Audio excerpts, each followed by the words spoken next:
गौरीपूजन हा महाराष्ट्रातील एक अतिशय आनंदाचा आणि पवित्र सण मानला जातो.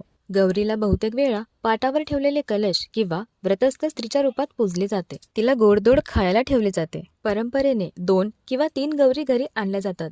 चला तर मग आपल्या या गोड सणाची थोडी माहिती जाणून घेऊया. गौरी आवाहना दिवशी सर्वप्रथम पाटावरती कलश ठेवून त्याला हळदी कुंकू लावून तो कलश फुलांनी पानांनी छान सजवला जातो.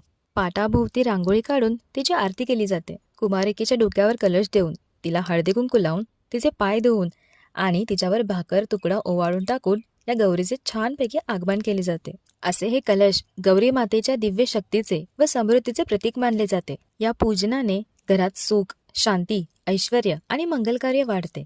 मुखवटे म्हणजेच गौरीचे सौंदर्य रूप मानले जाते. थोडक्यात ही परंपरा म्हणजे गौरीला सुंदर अलंकारांनी सजवून तिला लक्ष्मी स्वरूप मानून घरात समृद्धीचे आगमन करणे होय. शास्त्रानुसार गौरी म्हणजेच साक्षात पार्वतीचे स्वरूप असे म्हटले जाते. गणपतीसोबत गौरीचे आगमन म्हणजेच शक्ती आणि बुद्धीचा संगम. गौरी पूजनात नैवेद्याला खूप महत्त्व असते. नैवेद्याला विशेष पदार्थ ठेवले जातात.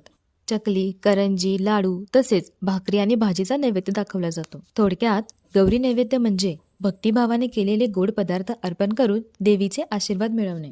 गौरी आली की घरात भरभराट येते अशी म्हण प्रचलित आहे. गौरीचे आगमन हे महालक्ष्मीच्या आगमनाचे प्रतीक मानले जाते. म्हणूनच गौरीचे घरात अगदी थाटामाटाने आगमन केले जाते.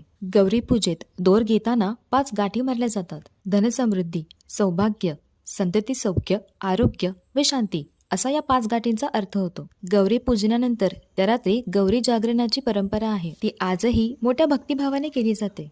घरातील सर्व स्त्रिया एकत्र येऊन फुगडी, सुपातील खेळ अशा पारंपरिक पद्धतीने गौरी जागवतात व हा सण छान पद्धतीने साजरा करतात. अशा या गोड सणाचा मला खूपच अभिमान वाटतो.